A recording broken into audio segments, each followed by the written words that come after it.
What happens if you lose, Nick? Who the hell is Aquaman? I get Fruity Pebbles, Cocoa Pebbles, I get sausage biscuits. Maybe you guys will see a little footage of that later on because we got some good stuff. Pull up the deuces. There you go, baby.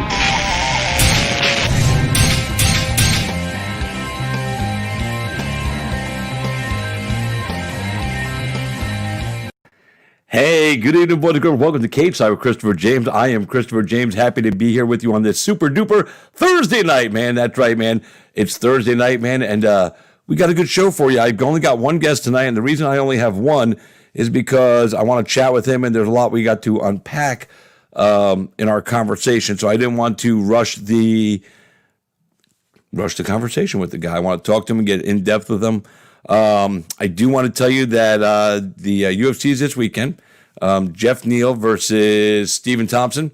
I'm looking for Jeff Neal to make a statement in this fight and win that one. We're going to do a preview show probably Saturday afternoon. I'll be in Pensacola January 22nd for Island Fights 66. I'll be announcing, and I just want you guys to know you should come out to the show in Pensacola. Why? One, because Island Fights is awesome, but two, because it's going to be my 52nd birthday.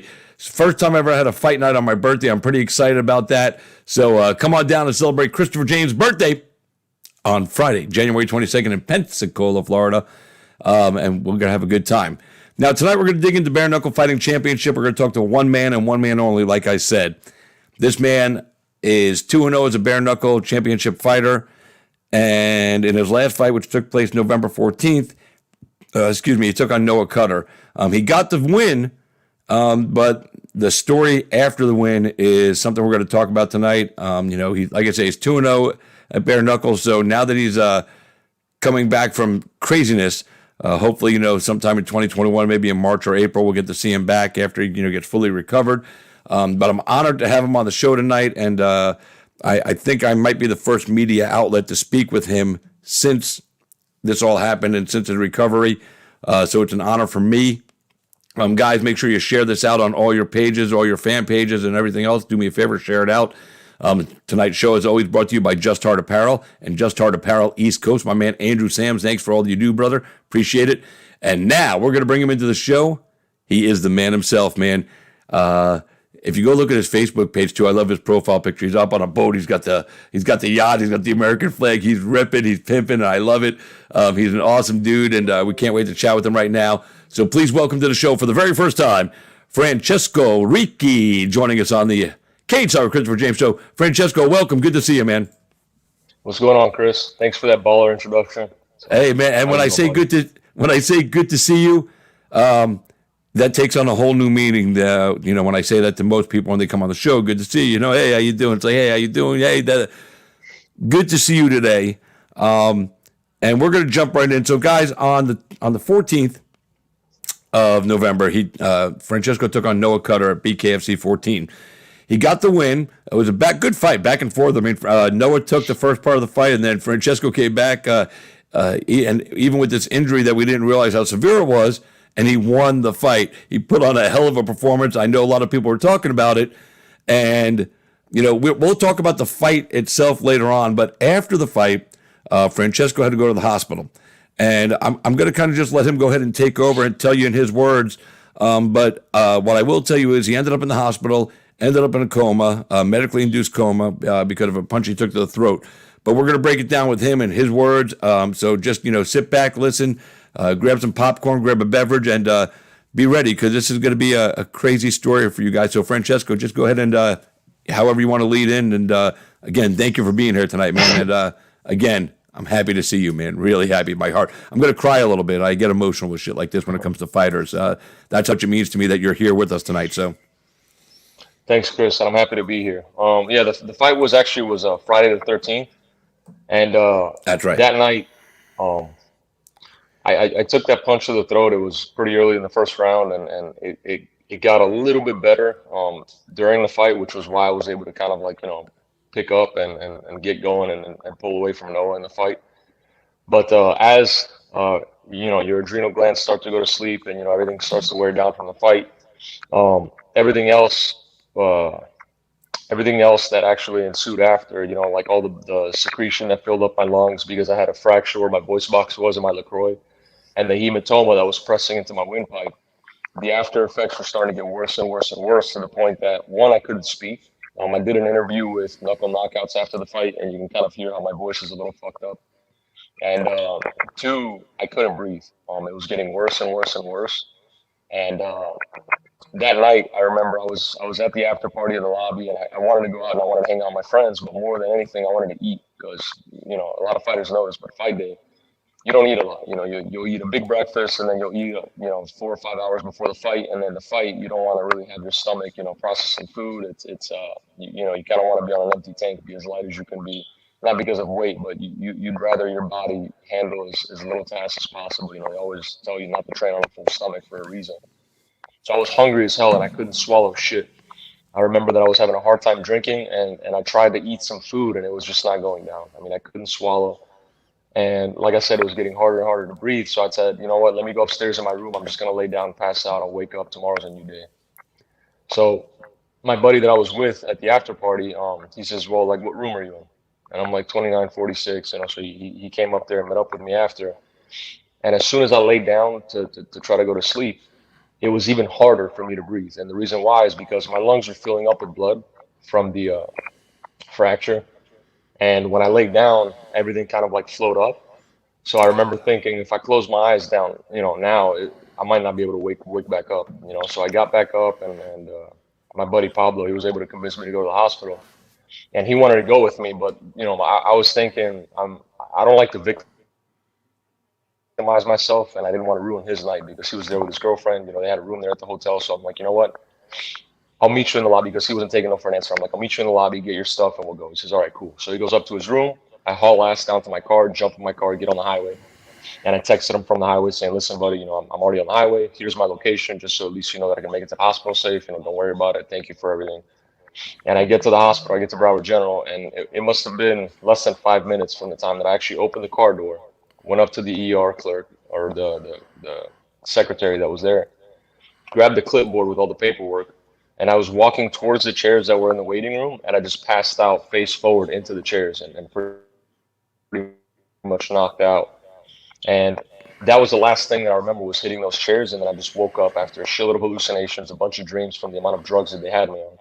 And I woke up, and it was December 1st. So apparently I woke up before they actually sedated me, or successfully sedated me. I woke up as they were trying to do the tracheostomy, and they were putting the tubes in my throat, and I was trying to pull the tubes out. And apparently they already started sedating me, or they already gave me the initial drugs. I'm not a nurse or a doctor. I'm not experienced with it, so I don't know exactly what the procedure is. But they put the oxygen meter on my finger, and your blood oxygen level, the saturation level, is supposed to be higher than 90%.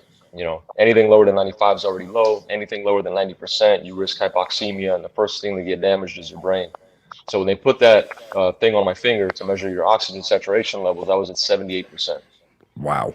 So they told my dad, my dad was finally able to kind of like get through to everything, and be able to see me in the ICU when I was still in a coma, or still in an induced coma. And the doctor told him, he says, listen, man, we don't want to scare you, but there's a very high chance that even if your son does wake up, because there's a big possibility that he might not wake up, he's going to have severe brain damage. The first thing to go is the memory. They were, in my opinion, a little dramatic, but they were getting him ready for the worst, I'm guessing. Yeah, I mean, prepare for the worst and hope for the best. But the good thing is, if you did, hey, listen, you're a fighter, so if you had a brain damage, nobody would even worry. Man, he's a fighter, I'm kidding, of course, but I mean, that's just before you go even any further. So just to recap for you guys, so you got to the hospital. I mean, you were at the hotel. You had the blood in your lungs. You were feeling it. So you knew to get yourself to the hospital, which is crazy that you took yourself there. But I understand that, because I've had a few heart attacks, and every time I've had one, I drove myself to the hospital. Like, I don't got time to wait for an ambulance. I'm going. It's 3 miles from my house. So I understand the urgency that you had in your head to get up and go and get yourself treatment. So you got to the hospital, you started doing your stuff, and then you hit the chairs, and that's really it. That's all you remember until December 1st when you actually woke up. Did you wake up on your own, or did they uninduce you? I guess, because I don't know the terminology. I don't know if they stopped. I don't know if there's a dosage of drugs that they have to give you every so often to keep you under the knife, but I remember waking up in the ICU, but it was weird because it was almost as if I never kind of was in a coma. It was almost like I just woke up and it was another day because of the Yeah. amount of hallucinations and the amount of dreams that I was having under those drugs. I mean, I'll give you an example. I woke up and I have a shop where I restore older cars. I do custom work on older cars. I do LS swaps. Just a bunch of different stuff. Mostly on custom vehicles. And my dad, when I was under the knife, he's the one that kind of took over and was talking to my employees and trying to figure out what was going on and the moves to make. And Mm-hmm. when I woke up, one of the hallucinations that I had was that they sold my building and I had to get out of there because the new landlords didn't want to rent it out anymore. They wanted to keep it for their own personal use. And they gave me until the end of the month to get all the cars out of there. So I freaked out on my dad going, you need to get all these vehicles out of there. You have no idea what's going on. I can't believe that my employees didn't tell you. When in reality, that it was all in my head. Like that was just a hallucination that I had when I was under. And I'm not a drug guy. I mean, I don't do weed. I've never really taken any kind of drug. I've never done cocaine. I'm barely even a drinker, to be honest with you. Yeah, when I go out with some friends, of course, we drink Sure. and we get a little crazy. But I'm You're not. allowed, man. It's not something. It's not something that I do often, and I'm definitely not a drug guy. I mean, I had a bad motorcycle accident, and they prescribed me 50 Percocets, and I'm pretty sure that those 50 Percocets are still somewhere in my house. So Wow. I've always been against taking drugs. I've never really been somebody to take drugs in the first place. So I was just not used to that shit at all. I mean, my motor skills were all fucked up. Even when I got back home, because I went into the hospital at like 190, between 189 and 192. That's what I was fluctuating between fight night, which is already very light for me, actually. Like normally I'm walking around in the 200, 205 pound range. So I went into the fight 190, 192. So let's just say that that's more or less what I weighed when I went into the hospital. When I left the hospital, I was 158. So my cousin, which is who I live with, he had to carry me up the stairs. I couldn't walk for the first couple of days. I just couldn't walk. I couldn't stay up. And then when I could Sure. finally walk, I had no muscle. My body was in a catabolic state, eating itself essentially for those 19 days because all I was digesting and eating were just fluids. So it sucked. It was horrible. But they wanted to keep me in the hospital until the 21st of December. I'm like, you guys don't understand. I need to get the fuck out of here. I mean, apart from the fact that I would wake up in the morning and I would be cuffed to the bed because apparently I would move around a lot. And the nurses, they felt like, it was adequate to just cuff me to the bed, even though Broward General was amazing. I mean, everything that they did was great, but Sure. I I had an infection in my lungs after the surgery to remove the hematoma. I had a big infection in my lungs. So they put me on these very aggressive antibiotics. But the way that I had to get rid of all that fluid was a nurse had to come and she would literally stick a tube down my lungs, like through the hole that they made in my tracheostomy and where the trach was. And Yeah. they would have to pump out all the fluid. And it was literally something going into my lungs to pump out that fluid. And it happened every 15 minutes or so. And I couldn't freaking breathe. Every time that the fluid would build up, I couldn't breathe. And I had to press this button to get a nurse to come. So at night, I couldn't sleep. It would be like every 15, 20 minutes that this fluid Right. would, or the secretion would form. So when I would wake up and my hands are cuffed to the bed, I can't speak because I have a hole in my throat and my voice was destroyed from obviously, the LaCroix damage, the voice box damage. And I couldn't speak, so I couldn't call the nurse. All I could do was kick. So what I was doing is I was knocking shit over just to try to get one of the nurses' attention, just so that they would come in the room and pump out the fluid that I had inside me. And I'm like, you know what, man, I can't go through another 21 days of this shit. Not to mention the fact that it was more than likely going to ramp up the bill in a way that you can possibly even imagine. So I'm like, you know what, let me out of here. Psychologically, I need to get the hell out of this hospital. I mean, I can't do anything. I can't, I have a catheter in me. I can't even go to the bathroom and poop by myself. And I had a guy next to me that just got a chest tube put in. He was damn near dying. I'm like, you guys got to get me the hell out of here. I got to get back to work. I got to get back on my feet. So they told me that I wasn't going to be able to walk at least for a couple of weeks. And I was already walking like 2, 3 days after. And I was already driving by the end of that week, and Wow. now I'm at a point where I'm doing physical therapy. I'm finally doing squats where I'm putting weight on the bar, and just doing as much as I can do. I've already been back at work now for the last couple of days, and trying to just catch up with everything that I've missed. So So, December 1st, you woke up. What day did you leave the hospital? Was it December 1st, or did you wait a couple of days the before you third. left? December 3rd. So it's yeah. They being on all the drugs that you're on, it's hard for you to be how do you say composed, I guess. And the way that it works is for me to be able to leave before they discharge me and they say, hey, you're done, our work here is done. You have to sign AWA or AWS forms for you to Yeah. get released. And before you do that, the psychiatrist has to talk to you, or psychologist that they have there, the psychanalyst, whatever the hell you want to call the guy, and he has Right. to make sure that you're not a threat to yourself and you're not a threat to anybody else. So he comes in and he says, "Do you want to hurt yourself? Do you want to hurt anybody else?" And I'm thinking, "Fuck yeah, I do," but you know, just yeah, I was trying to answer in the best way I'm a possible. fighter. That's what I do, motherfucker. Exactly. So finally, this fucking guy, you know, he just asked me some pretty dumb questions. And it's just his job, and that's protocol. Yeah, So finally, absolutely. they say, "Okay, cool, fine." Still, they're not letting me out of the freaking hospital. I couldn't call anybody. It was just, it was a real shitty situation. Finally, on the third, I was just sitting there saying, "Listen, you guys either let me out of the hospital, or it's gonna get to a point where I'm gonna essentially kill myself from pulling the EKG and all the tubes and all this shit out and trying to walk out by myself." I'm like, one of you motherfuckers needs to call my dad or my cousin to come pick me up and get me out of here. So finally, they were just like, "All right, you know what? Like, you know, we'll do it." And apparently, and I didn't know this because, like I said, I woke up and it was December, but November 14th at 2:30 or 3 o'clock in the morning, whenever it was that they took me in, I woke up when I was trying to pull the tubes off. They cuffed me to the bed, you know, to the little armrest. And apparently the Right. bed that I was on, the armrests were like plastic.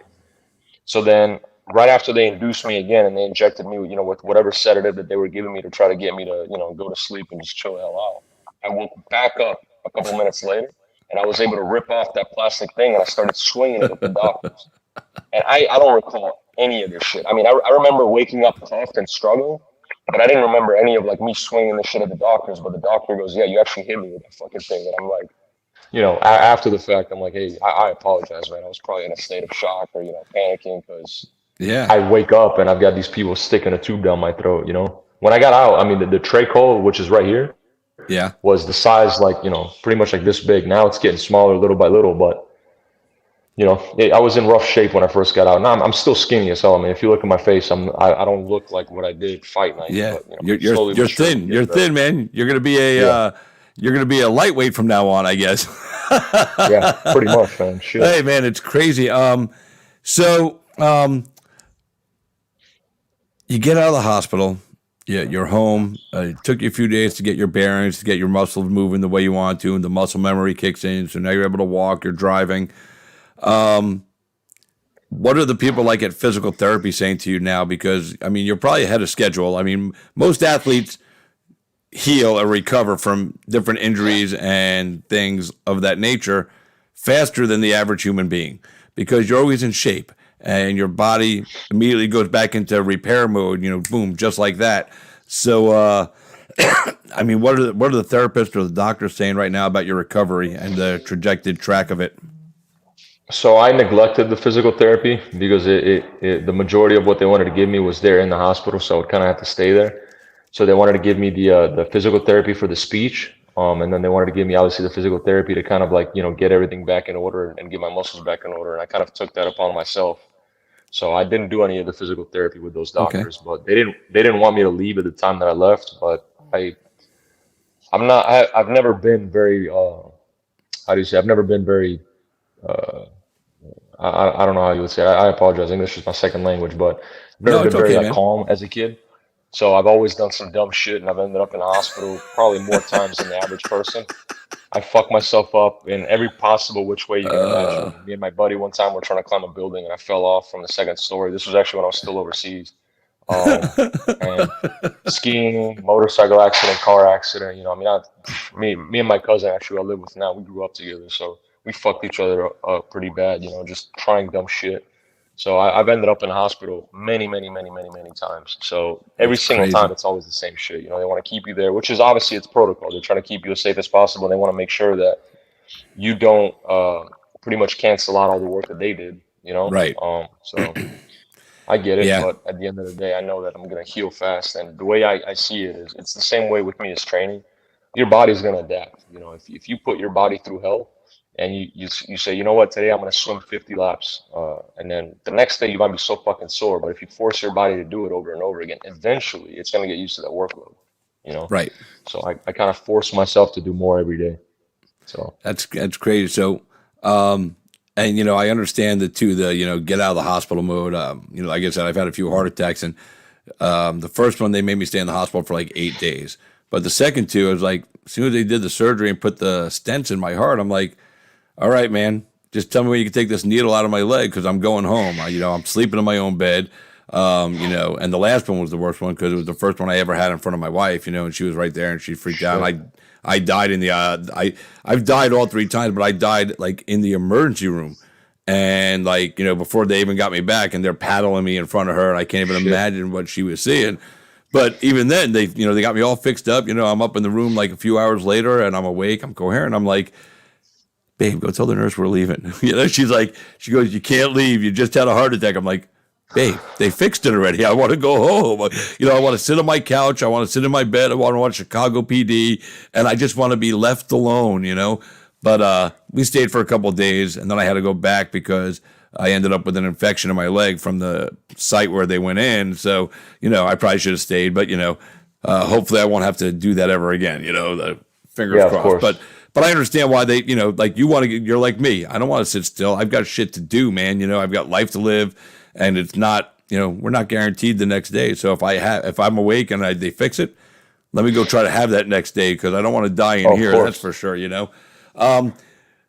So you got out of the hospital. You're back to, like I said, you're almost your normal routine as far as your job and your shop and work on the cars. And that's pretty cool. We didn't even know you did that stuff. I'm going to bring down my wife's Honda and just drop it off there and you just hook it up, bro. Just make it happen. Whatever you need. Oh, man, that's awesome. I might actually have to do that with you. But you have the hole in your throat that's got to heal up and close. Have you been able to think about your fight career? Has the doctor spoken to you? Are we going to be able to see you fight again? I guess that's the question because, you're just getting started, bro. I mean, so what do they say? Oh, I need to, the only thing that I've been thinking about recently is fighting. I'm actually pretty fucking pissed. Sorry for the French, but I was supposed to fight 3 times last month, and one of them was supposed to be in, obviously the bare knuckle fight, and then I was supposed to fight in Dominican Republic the week after that. And I kept my weight low on purpose because I was supposed to cut weight 3 times, and I was supposed to go to 75. Francesco, hold on one second. I got some people that commented on here. I want to share some comments with you. First of all, from BKFC. From BKFC themselves, they said Francesco is the man. Kevin Smith from Smith Brothers Management, he said you're his hero. Fred Pierce, who you fought and beat earlier in the year, he says, good to see you doing better, brother. Mike Shorey, who's good buddies with Chris Sorrow of BKFC, he said, hey, a fellow grease monkey. I had no idea, because of the fucking, so I just wanted to share a few of those with you. And there's a few other ones too, just people wishing you well, saying they're so happy that you're alive. My buddy Forrest Daniels, who's a big fan of the show, he just said, you're blessed to be alive and well, glad to have you with us tonight on the Cage Side. And I think that's the sentiment that echoes from all of us. Because of my life experience with, life and death, I really appreciate being here today, just myself, and the fact that I'm talking with another guy who, you were teetering, bro. The reality is you were in bad shape. You could have died. And here we are, 2 people that, were blessed and fortunate enough to make it to a healthcare facility in time to stay alive. And, that's not by accident, I don't know, I don't know how, much I believe in this, that, and the other, and miracles and all that stuff. But I definitely have more faith in there's something else out there driving us because otherwise I wouldn't be here. So it makes it even more special for me to be chatting with you. And I'm like, man, this guy kind of has an idea of, what it's like to be that close to the other side, and, you're in a coma for what, I guess, 18 days, and you're saying you're having hallucinations and everything, dreams. Do you remember anything like just really like crazy vivid, was it all just like visual, like just colors and weird stuff, or was it like things in life? No, it was all very, very, very fucking realistic. And it was honestly pretty trippy because a lot of the stuff all involved things that happened in my life. Like a lot of the hallucinations I had were all based around like instances that very recently happened in my life. That's why they were so realistic. Like, for example, the shop getting sold. I'm a yacht broker as well, and that's the other half of what I do. And there was an offer on a boat, and we were, supposed to be going on a survey, and then the surveyor ended up finding a couple of items that came out. They were flags, like delamination on a hole, just stuff like that. And all of Right. a sudden, I'm like, shit. All of a sudden, now these people don't want to buy the boat, and that was so realistic to me that when I woke back up, I actually texted these people, and they're like, Frank, we haven't talked to you in like 2 weeks. We hoped everything was fine. We didn't know what happened. But no, like we're ready to close. Is there any chance that, we can speed up the closing process? And I'm just like, what the fuck's going on? Like, I got the text message from the surveyor, and then these people supposedly rejected the vessel and they wanted to release of escrow to get their That's funds so back, funny. deposit. So it was all very, very, very freaking realistic. I want to touch base a little bit on like what happened, like during the fight. I know that you can die from a punch to the trachea. Like people get hit Sure. in Adam's apple all the time, and it's your windpipe. I mean, that's what carries oxygen to your body, and that's what carries oxygen to the rest of your system. So in the fight, after I got popped, which was super early in the fight, I don't know if Noah got a damn good workout in, or if he did his freaking homework pretty well or what, but I know that it was in the middle of an exchange, and it was a very, very loud punch. The crowd even heard it, and they were like, ooh. And it wasn't a punch that went straight into my throat. It was a punch almost like you would throw a body shot. A body shot, when you're sitting there throwing a body shot, you're not trying to hit directly to the body. You're trying to take a chunk out, Right. So your punch is almost grabbing a chunk of the other person's body, and that's what hurts even more. And it was the same exact way when I got hit in the trachea the first time, because I had a hematoma where the windpipe is, and then I had a fracture on the opposite side. But where I got hit the first time, it was a very weird angle. I mean, Noah's actually a very, very accurate guy, but he throws his punches from weird angles, so they're even harder to see. But it took a chunk out of where my throat was. And I heard the loud noise, but I didn't feel any pain yet. The first punch that I throw, because normally when you throw punches, you're breathing. You're breathing out, you throw a punch, and I tried to breathe back in. I was like, and I put my hand here, like right where my throat was, and I tried to breathe in, and then I brought my hands up, and Noah smelled the blood in the water, and he just started unloading. I mean, he was throwing everything in the kitchen sink.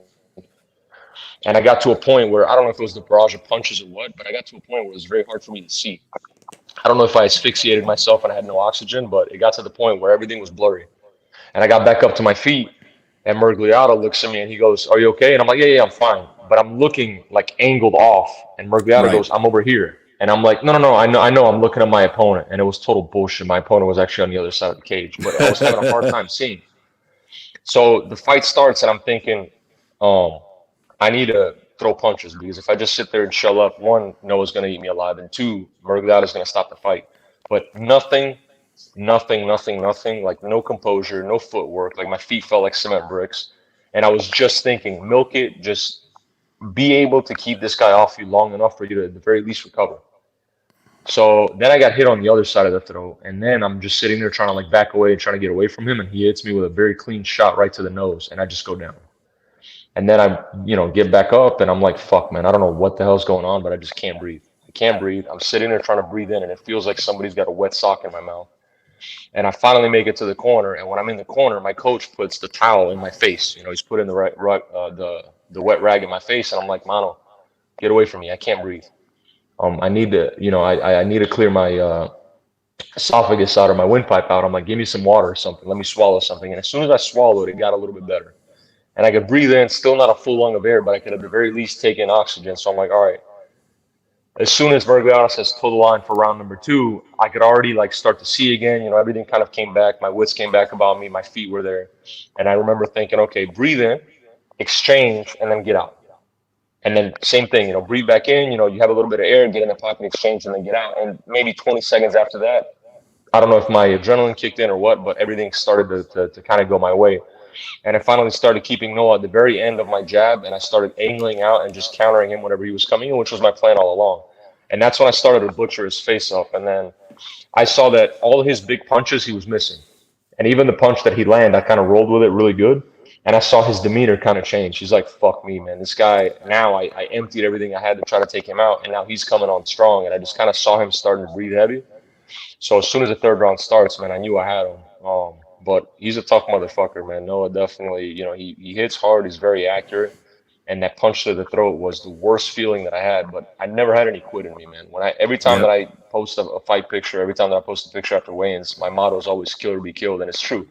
because a lot of people ask me, why don't you just stop the fight? You might have gotten hit one more time there and you might have died. But the way that I see it is, I would rather die but try as hard as I did than just quit and say, okay, you know what, fuck this, and still would have ended up in a coma regardless of the fact whether I won or lost the fight. I would have ended up in a coma.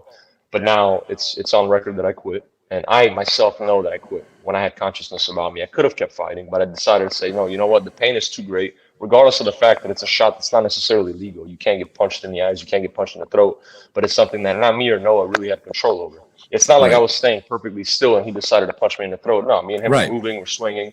It's in the middle of an exchange. Shit happens. It's not an eye poke. It's not a nut shot. This is unfortunately something that was just a freak accident. So I'm like, no matter what, the thought that was in my head from the time that I got hit was, when I recover, I'm gonna fuck this guy up. And then as soon as I saw his demeanor, like when I finally came back on strong, that's when I'm like, you know what, man, like now we're gonna fucking fight. And then I just saw, I saw my openings, and I finally started getting my range down, get my timing down, and the fight lasted. When I actually was in the fight, it lasted shorter than I thought it was going to. I thought that it was going to go on, maybe into the fourth round, and I had to kind of open him up a little bit. But the first punch that I could actually sit down on literally split his lip from his nose all the way down to his, to his lip. And that was the one that ended up doing it in, man. But I was so pissed off because my performance, in my opinion, was horrible.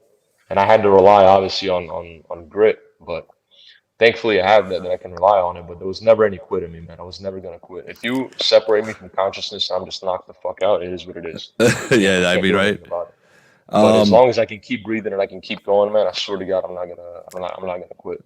Yeah, well, you proved that night. Regardless of the fact of the post fight injury, the injury post fight and the hospital and the coma, you showed everybody that night that you are truly meant to do something like this. I mean, to beat people up or get beat up, either way it goes, this is something.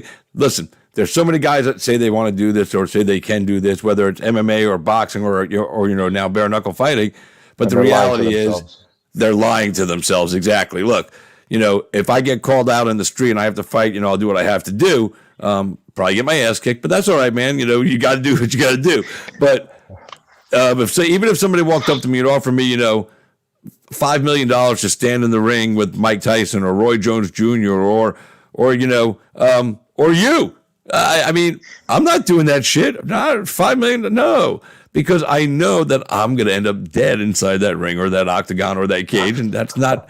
It's not what I'm meant to do in life. As a man, yeah, I think I could.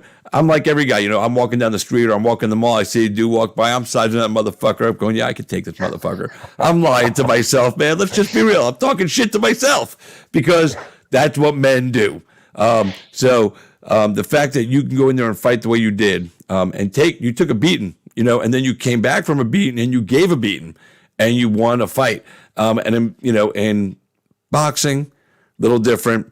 And MMA, a little different because there's so many other variables. This is pure combat. You and another man and your fist. That's all you got. A little clinch work if you know how to work it, and you got your MMA experience. So, so it's there. But, before we continue on, Fred Pierce, your former opponent, he said that's warrior stuff right there. After you listen to your story right there, and Scott Farley, Noah Cutter's manager, he's teaching classes up in Pensacola or Gulf Shores or Gulf Breeze. But he's in between classes. He wanted to let you know that he's everybody from GOAT Combat is happy that you're doing better. Noah Cutter was, means a lot. Other than yourself and how this affected you. The person probably most affected by this out of everybody, other than yourself and your family, is Noah Cutter. Because the one thing I do know about fighters is, you may not fucking, like each other during the fight, but you all respect each other. MMA and now bare knuckle more so than regular boxing. There's a level of camaraderie there that isn't found in any other sport the same way. So, Noah's carrying this burden around that, like you said, accidents happen. You got hit in the throat and fucking boom, and you're in a coma, and he's carrying that on his shoulder. I'm sure the same way if it was flipped around, you'd be carrying that weight on your shoulder, going, both you knowing that the inherent risk of severe injury, possibly, like you said, death could happen. You both go in there as warriors and respect each other, but, it's not like in the Rocky movie where, Drago goes, if he dies, he dies. Like guys don't talk like that shit.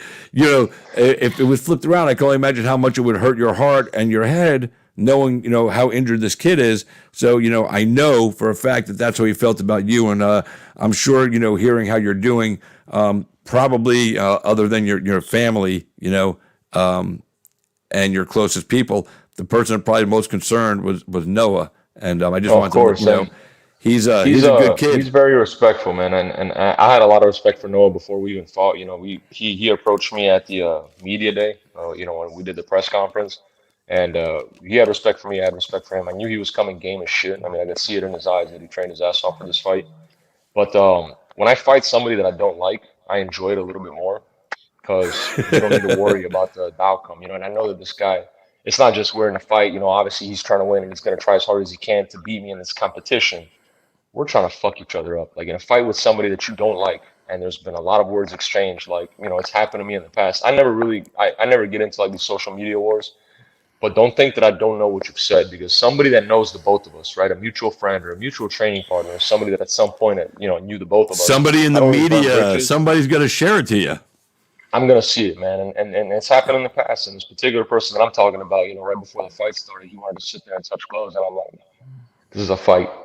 And now that cage door closes, we're gonna fuck each other up, man, and we'll see who gets out on top. And I love seeing the demeanor change. I love looking at their face at the beginning of the fight, and they're looking at you like this, and they're like, yeah, like trying to scare you and trying to be all intimidating. I don't have that. Look at me before I fight. I'm just like nice and calm. I'm not jumping. I'm not trying to pump myself up. And then seeing their face change after they start to get really tagged up, you start touching them up, and then you see their whole like have mercy on me puppy dog look on their face. I love seeing the change because I'm just like, what happened? Like now you're ready to quit. And it's fun when you're fighting somebody that you don't like, but it's also reassuring when you're fighting somebody that you do like and somebody that you do respect. Not necessarily a friend, but just somebody that you have a lot of respect for, because there's no animosity. You're both going in there. There's no emotions. There's no, there's no ill will towards your opponent. And to hurt your opponent to the point that he's in a coma or he, potentially dies, hopefully not. It sucks. That's something that you carry on your back, and that's something that may even damage him. Like if you were to fight somebody and that person wasn't able to recover, or they'd be a vegetable the rest of their life, you might not ever fight the same. You might be afraid of doing that to the next person, and that might ruin your career just as well. Sure. So. I can only imagine what Noah was feeling, man. And I've talked to him before the fight. I've talked to him after the fight, man. And I'm really happy because he's a great guy, man. He's a warrior. I mean, he fought. I don't remember what the fuck the guy's name was, but he fought before he fought me. Like a couple weeks before, like a month before that Total Line series. And he was getting hot, I announced that night. He was on fire that night, man. Oh yeah. Yeah. So yeah. He wanted to get a contract that night. They didn't give him the contract that night. But it didn't take long for them to say, you know what, this kid's good, and we're going to put him in there, and we're going to give him his shot, even though he didn't get the contract that night. He's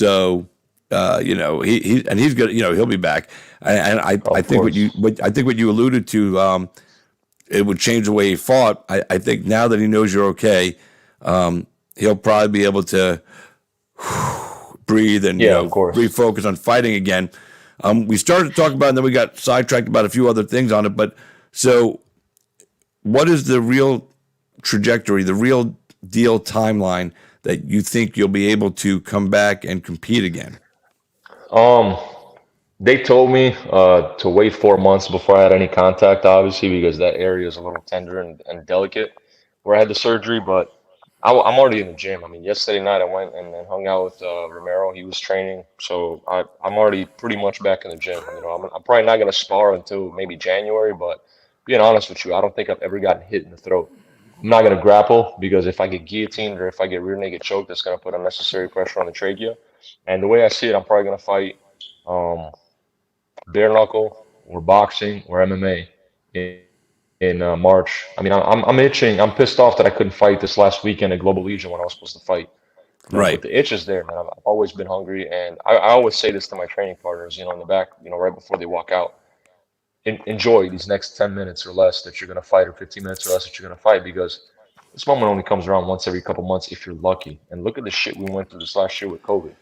So it's like nobody forces you to fight. So you sign on that dotted line and you chose this career, which sucks. Fighting is a horrible career. right? You don't make any fucking money until you get to the very top, right? So if you're doing this, you better make sure you fucking enjoy it, because otherwise there's no reason for you to. And like you alluded to before, a lot of fighters, and if I may say, maybe even 90% of fighters hate fighting, and they fight for the wrong fucking reasons. And it comes out fight night. A fighter that's in a fighter that becomes an athlete will always be a fighter. An athlete that becomes a fighter, you see it in the ring. You see a lot of these guys that rely on athleticism. They sit there, they train their ass off. They're gym champs, right?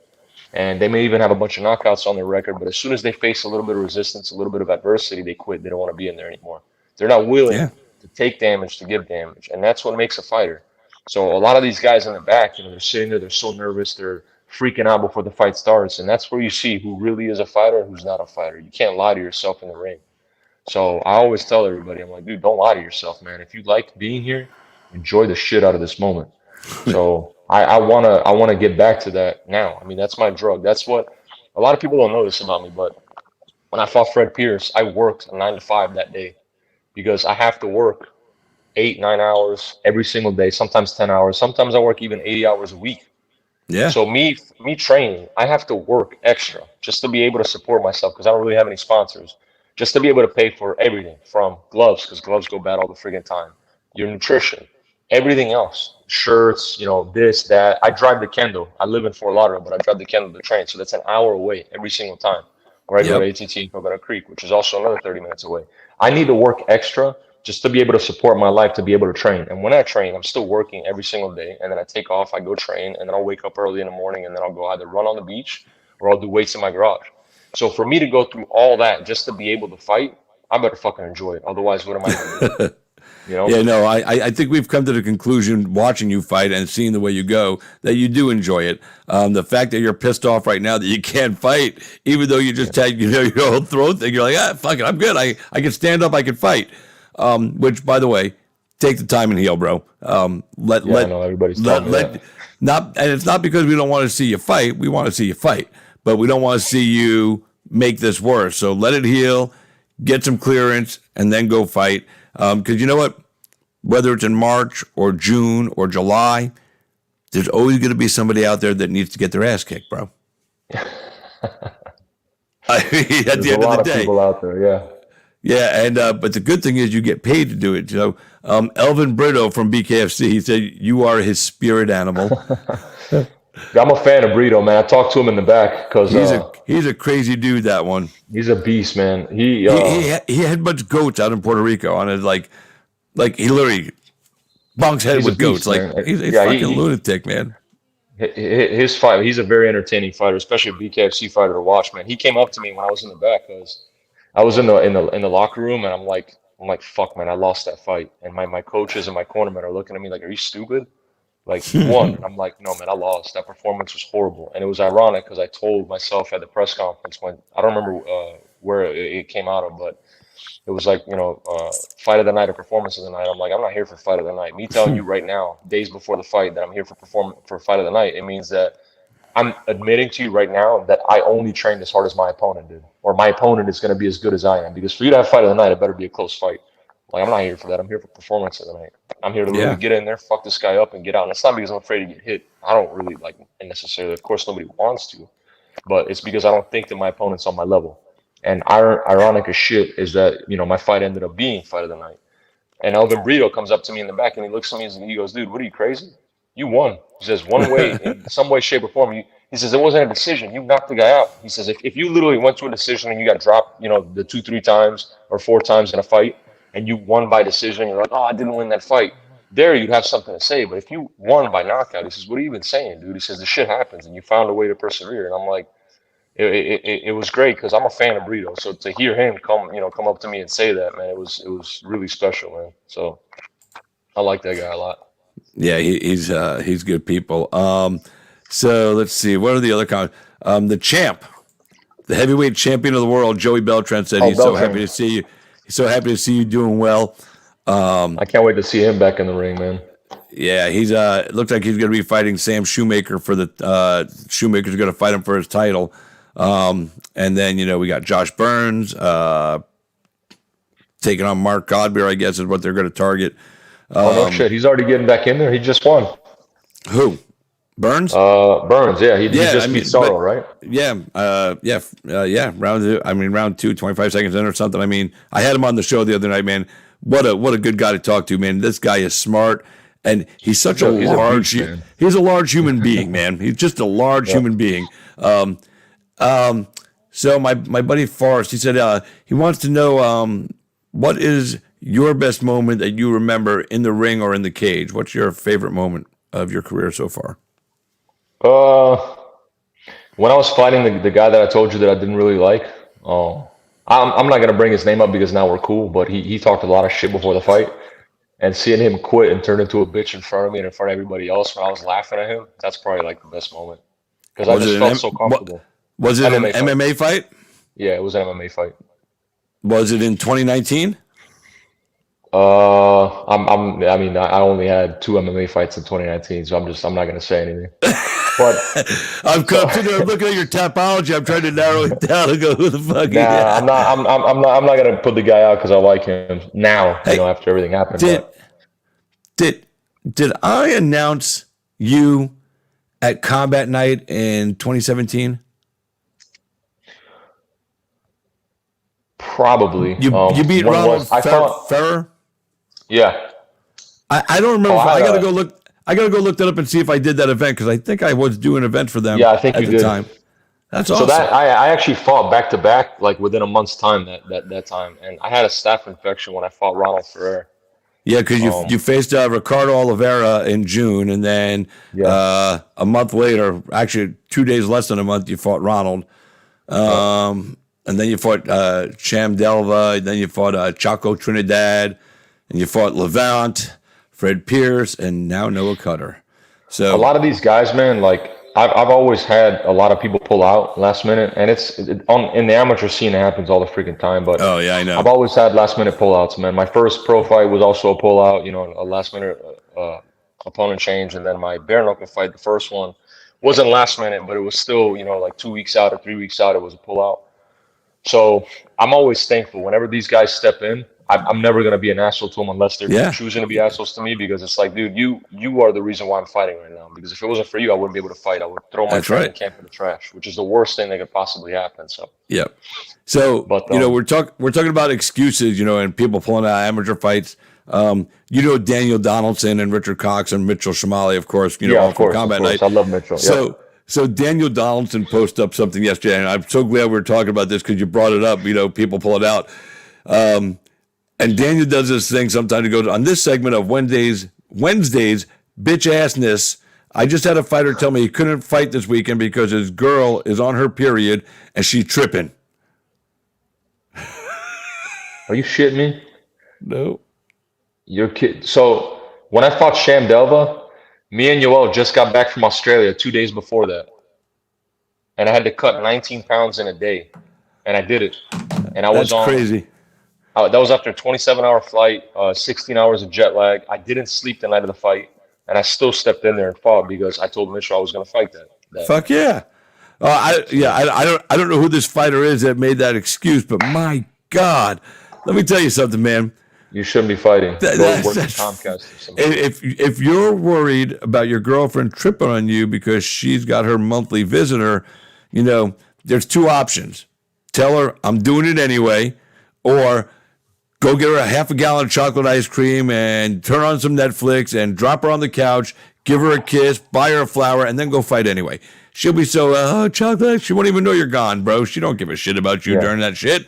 So that is the lamest excuse I've ever heard.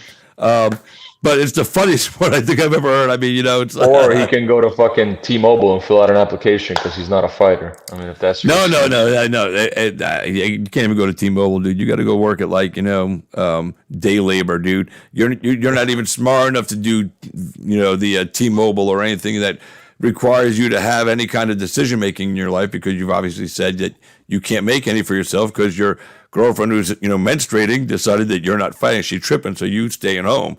What are you going to do? Rub her feet? Come on, stop it, man. Stop it. Not saying that you shouldn't rub your girl's feet if she needs it, but you have to put your whole life on pause? Come on. Can you imagine Michael Jordan back in the day going, hey, listen, guys, I can't be at this championship game. My girl flowing like a river. Yeah, literally. What the You would rather hang out with your girlfriend when she's on, when she's on her period. It's already a miserable enough experience. Then that means that you don't want to fight. You would rather Yeah, hang out with yeah. the Grinch Just than, yeah. So, you know, obviously, we're looking, probably the realistic time is March, April, May, maybe June for you to get back in and fight. Because of the injury, you're going to keep it boxing and bare knuckle for right now until this maybe has a good year to mess around, to really heal up, close, and everything. Because obviously the most dangerous thing you could do right now is get choked. No, actually, the most dangerous thing I could do is get punched by another bare knuckle. But Sure, that's true. Yeah, no, I think of four, course. 4 months. Yeah, 4 months in, I'll be fine. I'm gonna heal quicker than the average human being, just because we're used to always, checking a kick with our knees. I mean, there's a shitload of times where you're sitting there and somebody throws a push kick at you and you check it with your elbow, or something along those lines, or somebody throws a kick and it lands on your knee, or it gets checked by a shin, and you're like, oh shit, I can't even walk right now, and then 2 days later you're perfect. You don't even feel it Yeah. anymore. Our bodies, they're used to healing quickly, because from the first day that you trained, that they weren't used to this workload and they weren't used to all this abuse that we give them, to now your bodies are kind of used to recovering that quickly. So I'm going to recover a lot quicker than what the actual nurses and doctors told me. But at the same time, I'm not going to risk injuring myself worse just because I try to rush back into training. So Right. I'm doing a lot and I'm doing as much as I can, but I'm also not being stupid. Like yesterday, I didn't spar, but I was kind of shadow boxing with a friend of mine, where me and him were kind of like not touching each other, but we were essentially like blocking and moving. I'll do that, but I just won't spar until maybe January, or maybe February. And then if I do spar, obviously it's going to be with big gloves, and it's going to be after this hole closes up, which I hope it will in about a week. So Yeah. when all that is said and done, I'll fight MMA again. I mean, I love bare knuckle, and I have so much fun fighting bare knuckle, and I'm gonna fight for bare knuckle again, obviously. But I have a lot of time invested into mixed martial arts. Sure. My first fight, I got held on the ground by a wrestler, and I had no wrestling, zero wrestling. So then I fell in love with wrestling. I started wrestling every single day, and I got molested by grown men pretty much, and I was getting wrestle fucked every day because I had no wrestling, I had zero wrestling. And I went to the gym down in Miami, which was at the time called American Top Team of West Kendall, and we had killer Olympic wrestlers. We had Alexis Vila, bronze medalist, my mentor. Yep. I mean, that guy's my freaking hero. Hopefully he gets out of jail soon, or prison soon. Him, Michel Batista, he pinned Cormier in their Olympic match. He got a bronze medal in freestyle Olympics. Romero, which I don't even need to go over his freaking Yeah. freestyle credentials, All these guys that are just nasty, nasty, nasty. And my buddy Gustavito, I don't know if you know Gustavito, the short, the I do. gladiator.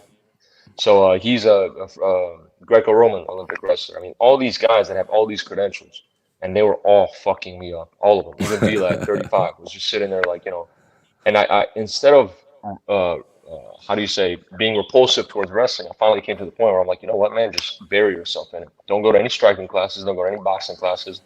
Go to every wrestling class you can go to.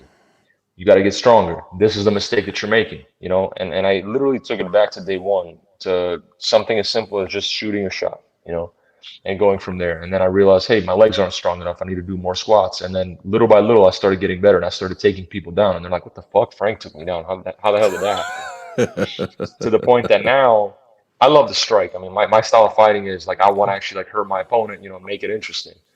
But as soon as they try to grapple me, my wrestling is very defensive based. So as soon as somebody tries to wrestle me, I have a counter for whatever they throw at me. So if you sit there and you try to go for a single leg, I'm gonna, try to reach in for a darce, and base out, or maybe throw you over my shoulder, and then end up in a mounted one-arm guillotine like that. That's my style of wrestling. Like, I love grappling and I love wrestling. And if I ever fight somebody that's a better striker than me, of course, that's what I'm gonna resort to. But I have too much invested into the arts of kickboxing, of wrestling, of jiu-jitsu, of grappling, which is all stuff that I love doing, to not do it again. I'm gonna do it again. If I had to choose, I'm probably gonna retire in mixed martial arts. But I'm also going to compete in boxing and bare knuckle again. So Yeah, and I wasn't trying to say that you will never do MMA again. I just think, for active competition, I almost think boxing would probably be the best one to come back in first, my opinion, because of your throat. You got the boxing gloves on, you got less of a chance taking a knuckle shot to the throat there. But I know if they offer you an MMA fight and you're good to go, that's going to be the first fight you take coming back in. my friend Dr. Z just commented. He goes, "Man, you're a great guest." He said, "You scare him." And he says he feels like he's getting punched just seeing him. That's Dr. Z. He's a fight doctor. He works with the commission up in Pensacola and some other, areas. He's a good human being. And, he very rarely comments on the show about any of the guests. So if he's commenting, you hit a home run because, you got to pop up. But listen, man, I'm still sitting here, there's a little piece of me that's just, I'm still amazed that we're talking to you today. It's like so fucking cool. Somebody upstairs watched out for you. Somebody upstairs watching out for me. How about BKFC? How have they? I'm sure you've been in contact with them since you woke up and everything. Yeah. How are they treating you? But I almost feel stupid asking how are they treating you because Dave Feldman and David Feldman and Dave Feldman Jr. and everybody else there, Nate Shook and Katie and the whole crew, they're awesome. And they take care of people. They pay real well. I mean, for guys coming into a sport that's new, they're paying better than a lot of, the regional MMA shows. So that's a good thing. And I know they take, the safety and health and welfare of all the you athletes that are there to heart because you guys are helping them make something huge in the world. So have you spoken to Feldman personally yet? And yeah, so Dave, when I woke up, I turned my phone on. Obviously, I mean, one of the nurses there gave me a charger, and I had 1,360 notifications from Instagram, Facebook, messages, WhatsApp, Messenger. A lot of my friends, my family overseas, and Dave, he's reached out to me. I want to say at least every other day, and he's asked me how everything's going. Anything that I need, let him know. And it's really been awesome. And I love fighting for Dave, and it's good to know that you have somebody like that to fall back on no matter what happens. They've been awesome. So I'm really happy. And as I've said in the interview before the fight, when you fight for them, you're fighting for pretty much a family-owned company. You're not fighting for this corporation. Nope. They're not using you as a tool. They're not using you as an asset. You're pretty much a coworker. The difference is you get to put your hands on your other coworkers, which might be a good thing, but it really does feel like you're working for a company. It feels like a company setting. And anything that I've ever reached out to Nate for, to Katie for, to anybody, Dave Cranston, they've always right away, had me back. Dave Feldman, he met up with me whenever I needed more tickets, or they've always made it very, very easy to fight for them. Everything, I mean, it gets stressful. It gets stressful with the media that you have to do. It gets stressful with ticket sales, with all the other shit that you have to take care of fight week. And they've always been there for me. And then Dave Feldman, I mean, he's like I said, reached out to me almost every other day just to find out how everything's going. So that's been good. That's awesome. I guess going back and seeing all those messages and stuff, when you woke up, it just it's got to hit you right in the feelings, man. And even the biggest alpha male badass goes, "Woo, people love me," and that's really, a good thing to have, man. It's I joke about it, but like, when I was telling you about, all my medical crap that I've dealt with, the thing, people laugh, but I got so much love from my Facebook following, when I posted up, some that I was in the hospital, and all, the love you get, it's crazy. Some of these people I've never met, but they're involved in my life every day through social media because they follow my stories, they watch my shows, they read my articles on the website, and hearing from all these people, like it's just it's almost got its own healing factor about it because the people caring about you makes you feel good, and it inspires me to be better.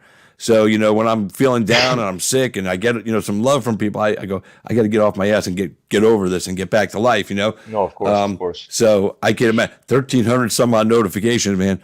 Yeah. That would have made me want to go back to bed. I would have been, oh my God, that's too much. I still have some notifications that I didn't even get to yet.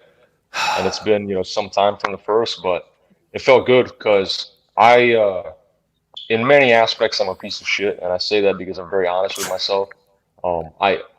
I'll bend over backwards and I'll do anything for one of my friends, but I don't keep a very, very wide friend circle. Like the people that I actually trust that I let into my life, you can't count them on both hands. So for me to feel support from people that I just didn't really expect them to even give a shit, even them putting money into a GoFundMe and stuff that's, pretty simple. Right.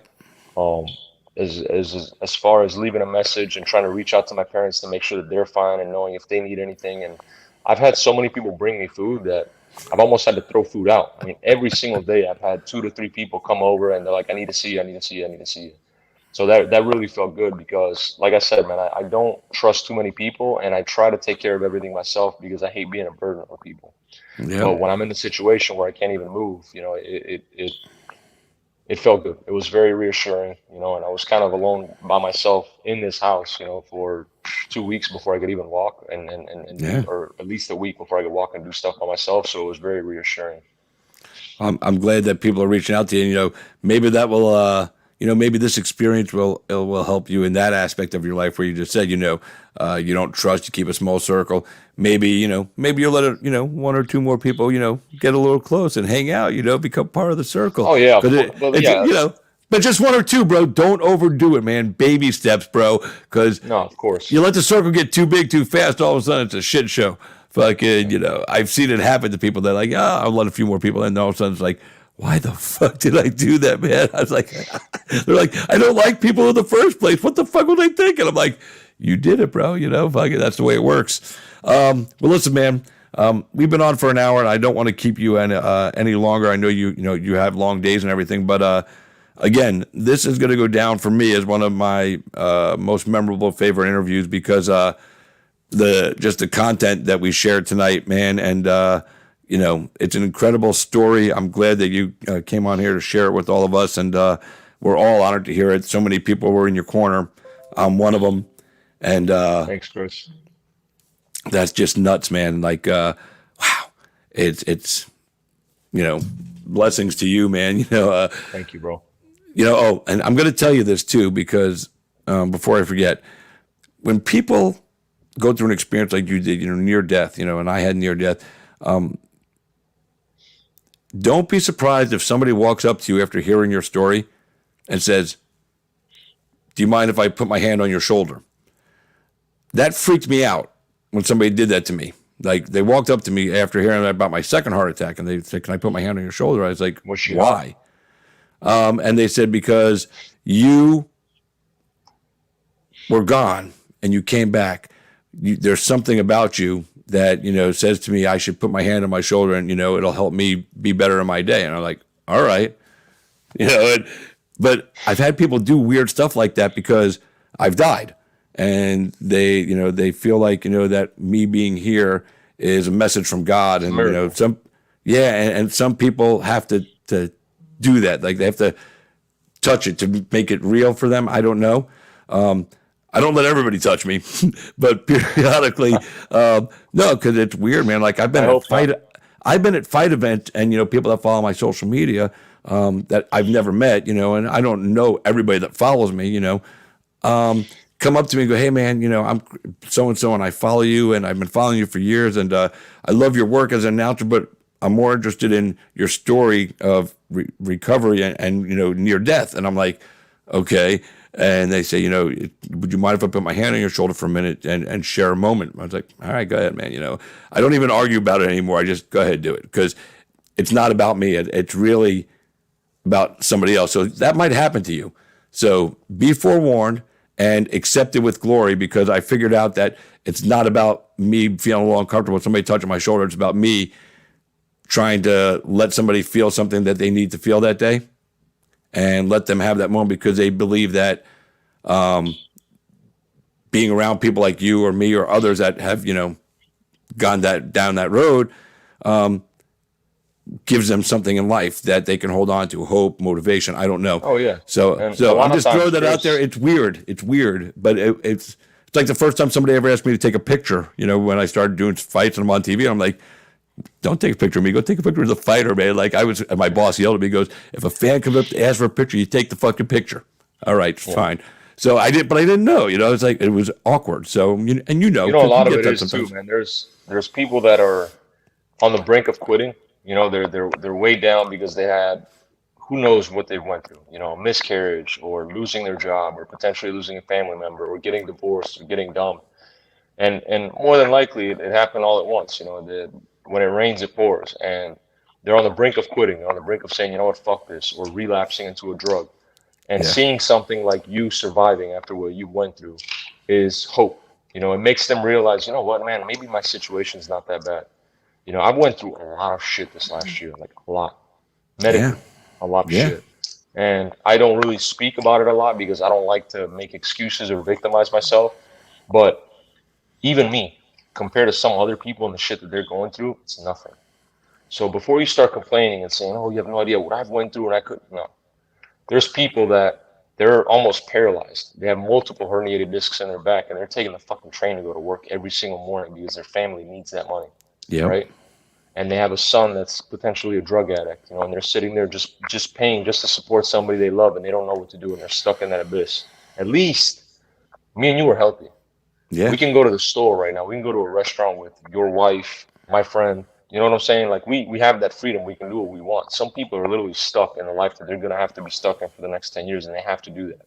You know. Yeah, that's So horrible. no It matter how hurts. bad your situation is, it's not that bad. So people see stuff like, you know, your situation with the heart attacks, you know, 3 times, and they see you persevere and go through it and have a smile on your face when you wake up every morning, and that's sometimes just the push that people need to keep going forward. You know. Yeah, it was hard for me to grasp that because I don't want to, I don't ever want to think of myself like, that. I'm just a dude who happens to be fortunate enough that I'm still here, and I have to tell myself that because, we all have ego, and, if people come to you and go, oh, you're my inspiration. It's easy to fill your own head and buy your own bullshit sometimes. And I never want to be that guy. So I try to stay humble and I try to remember that that's why it's not about me. It's about them. If somebody walks up to me and says they need to put their hand on my shoulder because it's going to give them something, then you know what? Here's my shoulder. Take it. Because I don't even care. I'm like you. I'm happy to be here today. I'm blessed to be alive. I have a beautiful wife. I have a beautiful grandson and, my daughter. And we have so much positive in life. And I'm alive. I'm able to get up and go to work every day. So that's just it, Doc Z's listened to us talk. He goes, maybe we're both zombies. That's what my teammates always call me, the zombie. The Italian zombie. We got the Korean zombie. Now we got the Italian zombie. Exactly. Wait. No. Hold on. Maybe. Are you Sicilian? No, Naples. Rival. I was going to be like, oh, the Sicilian zombie, but no, it doesn't sell if you're not from Sicily. You got to be from Napoli. Yeah. I love it, bro. Listen, man, this is really will go down. I've interviewed some huge stars in the sport. UFC champion and everything. And, I remember all my favorite interviews, and this one already is at the top of my list, as far as, in my top 3 right now, because like I said, this was more than just, how was your fight? How was this? It was a great conversation. I'm honored to be a part of it. I'm glad you were here to have it with me, Thanks, man. Chris. And I'm glad I was here to have it with you. If you want to shout out anybody, your sponsors, drop people about your car business, your boat business, everything. Man, I want to thank everybody. But I do want you to drop that stuff there so people know if they're down in South Florida and they need to get their car worked on. Let Francesco do it. Call up Frank. Go, hey, Frank, I need my ride fixed. Hey, you got me? Fucking come on, paisan. How you doing? Hey. Yeah. Yeah, man. Well, you have my Facebook name tagged on your post. So whoever does need car work or needs something custom or just wants to come by and check out the shop and see some of the stuff that we do, by all means, shoot me a DM. But people that I do want to shout out, man, I'll shout out all my training partners. My best friend Mark, Manolo, my coach, Yoel. Obviously, he's been a great part of my journey, and everybody up at the Delray Boxing Gym. And then, can you see me? Sorry. Yep, I can see you. Accidentally X'd out. There we go. And then, tutta la gente che sta in Italia, Matteo, Stefano, Andrea, tutta la gente ovviamente che è stata parte della mia storia, che sai che mi hanno aiutato, i miei amici da quando ero ragazzino, e sai, Ginevra, Roberto, tutti. Quindi I'm just giving everybody a quick shout out, my family, my close friends from when I was a kid. So Chris, thanks for having me on the show, buddy. It was a pleasure. Oh, no, and you were the first one to interview me since I got out of the coma. Yeah. And you don't have to thank me, dude. I thank you. Like I said, this is an honor for me to even be able to, just talk to you. Listen, even if you weren't able to do the interview today, you know, like you said, you still wanted to take time and heal. The fact that we just had a loaded conversation on Facebook yesterday was, you know, more than I needed to know. You know what I mean? It was just like there was a sigh of relief because, you know, when this happened, I put an article about it, you know, and people were talking about it. And a couple of bigger sites, you know, picked up my article and some of the quotes from it. And all I could think about all the time, I even told my wife, I said, you know, when this guy got to, you know, be back? And then when I saw you accept the request, I was like, I just breathed easy because I knew you were here. I knew your family was happy that you were, you know, back and you were, you know, up and gunning. You know, I knew it was going to be a relief for Noah. There were so many people that got relief because you are still here. And, you know, it's weird that, you know, the flip side of that is all the, you know, the heartache people were going through thinking of you. And then, you know, just you wake up and boom, like it all like just, you know, it goes away. People are like, oh, thank God. Thank God my Frank is still here, my Francesco, you know, my son, my, you know, and my friend, my training partner, you know, my opponent, you know, it's people in the media, you know, I mean, there's so many people that you affected. And, you know, again, so I know a lot of them, you know, are been watching, but, you know, we love you, dude. We're just happy you're here. And I love that you just spoke Italian, correct? Yeah. That was fucking awesome. When I was a kid. So that was the first time we've had Italian spoken on the show. So it's a cage side historical moment. Glad we're breaking records. Oh, breaking records! Now we just got to get checks to break. Now we just got to get checks for those records, dude. That's what I'm saying, man. But listen, you enjoy the rest of your day and night, and you know, again, thank you for taking the time, and we can't wait to see you get back in any form of combat. I don't even care if it's just arm wrestling to start out with, man. We just want to see you back doing something competitive and having a good time doing something that you love. And we're just glad that you're going to get the opportunity to do that again, whichever sport pops up for you first. We're just happy that you're going to get to do it again. You know, win, lose, or draw, the fact that you get to go out and fight again. That's the important part. So, you know, God bless you, brother. Thanks, buddy. And I'll see you soon. Probably the next Bare Knuckle event. If it's local. Tampa. It's in Tampa.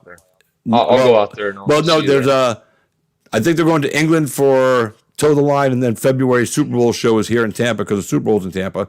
So, you know, we'll probably run into each other then. I'll have you come out to the club I work at, and we'll go party, dude. Sounds good. Sober. Buddy. I'll be there. Sober style. Oh, yeah. Of course, hypothetically. Yeah, no, I mean, I don't drink either, so, you know, it's like... Oh, okay. So we're good. But anyway, you enjoy your night, man. Stay safe, and, you know, I'm just, like I said, just glad you're here, brother. You got it, my brother. Thank you again for the interview. Anytime, man. Be well. Thanks, Chris. Bye-bye. All right, guys, that was Francesco Ricci. Hey, that's my guy right there, man. What an incredible fucking story.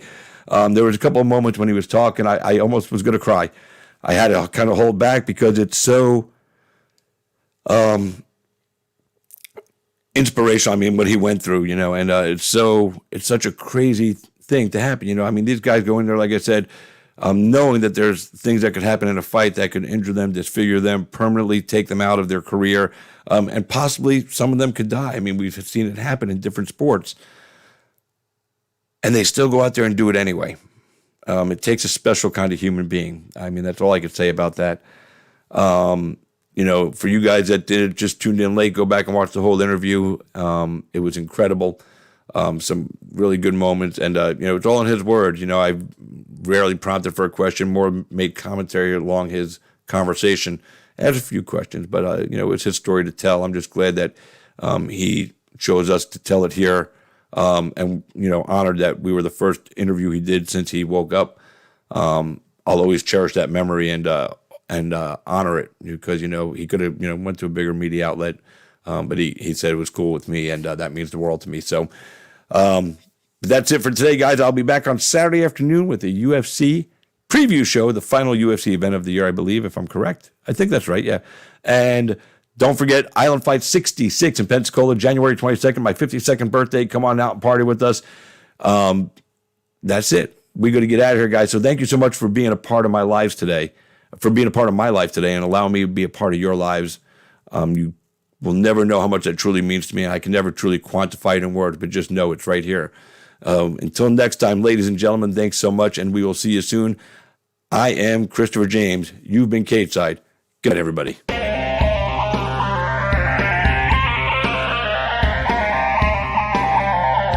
What happens if you lose, Nick? Who the hell is Aquaman? I get Fruity Pebbles, Cocoa Pebbles, I get sausage biscuit. Maybe you guys will see a little footage of that later on because we got some good stuff.